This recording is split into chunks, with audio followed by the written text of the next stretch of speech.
अलग निरंजन। प्रिय दोस्तों, मैं आपका प्रिय दोस्त धर्मेंद्रनाथ आप सभी के अपने चहेते यूट्यूब चैनल में आप सभी लोगों का हार्दिक स्वागत। प्रिय दोस्तों, पहले तो आप लोगों को ये जानकर अति प्रसन्नता होगी कि ये मेरा नया चैनल मेरी सच्ची साधनाएं, जो मैंने अपनी साधनाएं की हैं, जो मैंने अनुभव प्राप्त किए हैं, उन सभी साधनाओं को मैं यहाँ पर यूट्यूब में डाल रहा हूँ। और दूसरी बात ये है प्रिय दोस्तों, जो साधनाएं हैं ये परफेक्ट हैं और काम करती हैं। और हालांकि इन साधनाओं के विषय में आपने न कहीं पढ़ा होगा न कहीं सुना होगा, लेकिन जैसे हम किसी शव साधना के अंदर किसी के भी शव के जो व्यक्ति मरा हुआ होता है उसको हम जागृत कर लेते हैं, ऐसे ही ये हमारे शाबर मंत्र में नाथ संप्रदाय में मर्त संजीवनी विद्या सेवन विद्या होती है, जिसके दौरान किसी भी व्यक्ति को हम खड़ा कर सकते हैं। जो हमारे प्राचीन काल में जो जितने भी संत महंत ज्ञानी ध्यानी योगी वैरागी या कैसे भी सात्विक राजसिक तामसिक जो व्यक्ति हुए हैं, उन सभी की हम साधनाएं करके उनको खड़ा कर सकते हैं। वो विधि हम बता रहे हैं। आज हम एक विशेष टॉपिक के ऊपर बात करने जा रहे हैं। वो विशेष टॉपिक है मेघनाथ।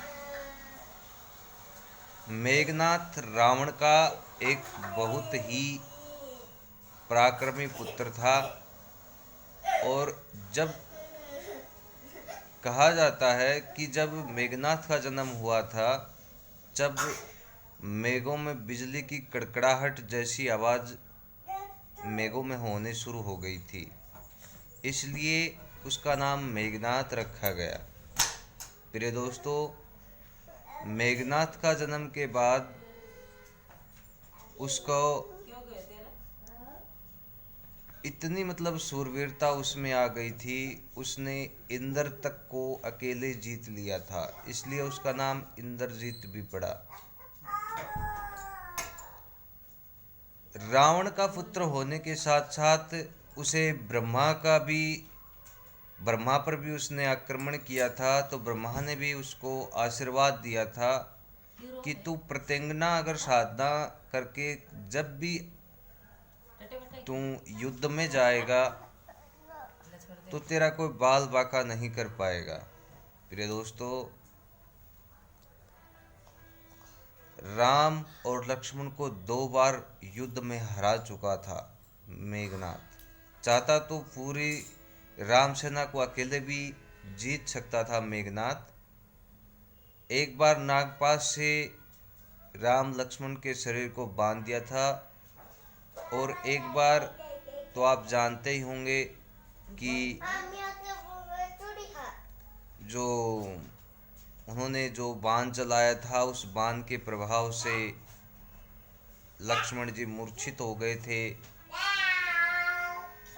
जिससे हनुमान जी संजीवनी बूटी ला करके उनको प्राण बचाए थे। इसके अलावा एक बार और दूसरी बार उन्होंने जब प्रहार किया दोनों को मारने के लिए, उस समय हनुमान जी ने दोनों को वहां से बचा करके ले गए थे। तो कहने का भाव ये है, अगर आप मेघनाथ की साधना कर लेते हैं तो आपको बहुत सी साधनाएं अपने आप ही मिल जाती हैं। प्रत्यंगरा की जो होती है, उसकी कृपा देवी प्रत्यंगरा देवी की आपकी दया दृष्टि आप पर बन जाती है। इसके अलावा जो मेघनाथ की जो सात्विक तामसिक राजसिक जो शक्तियाँ हैं, वो आप पर अनुकंपा करती हैं। किसी भी युद्ध में आप जीतने की क्षमता रख सकते हो। आप में पराक्रम बल और साथ ही साहस की अंदर से, अगर आपका हृदय कमज़ोर है तो आप इसकी साधना कर सकते हैं। अगर आप वीरता को प्राप्त करना चाहते हैं, वीर योद्धा बनना चाहते हैं, तो इसकी साधना कर सकते हैं। इसके अलावा बहुत सी कृपाएं आप इनके माध्यम से, साधना के माध्यम से आप प्राप्त कर सकते हैं। तो प्रिय दोस्तों, मैं आप लोगों को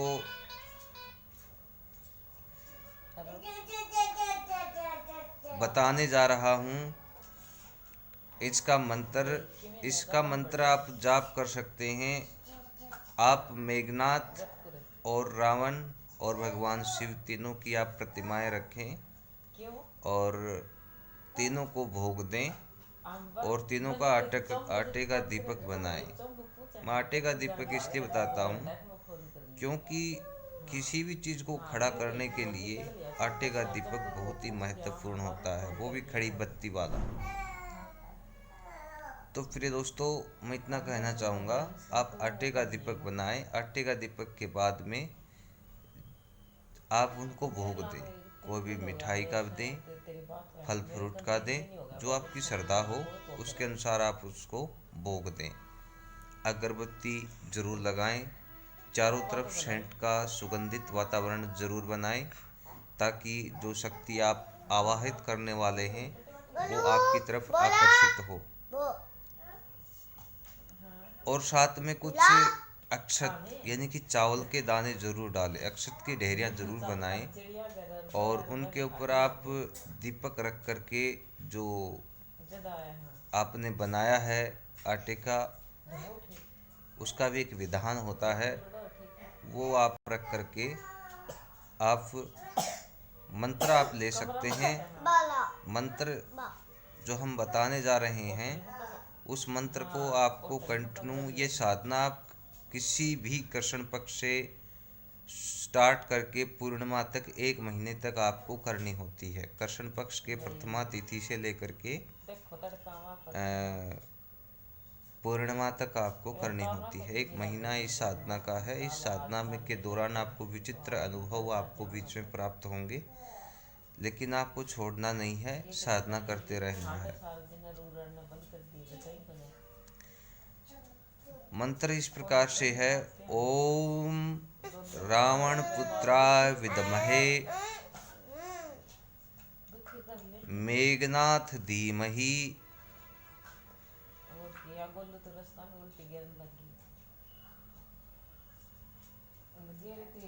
तन्नो इंद्रजित प्रचोदयात्। इस मंत्र को आप, मैंने धीरे धीरे आराम से बोला है, आप इसे लिख लीजिएगा। ओम रावण पुत्राय विद्महे मेघनाथ धीमहि तन्नो इंद्रजित प्रचोदयात्। इससे आप कम से कम 1 माला, ज़्यादा से ज़्यादा आप 11 माला या 5 माला आप कर सकते हैं। तो ये साधना आप निश्चित तौर पर मेघनाथ की कृपा आपको प्राप्त हो जाएगी। अलख निरंजन। जय हिंद, जय भारत, जय माता की।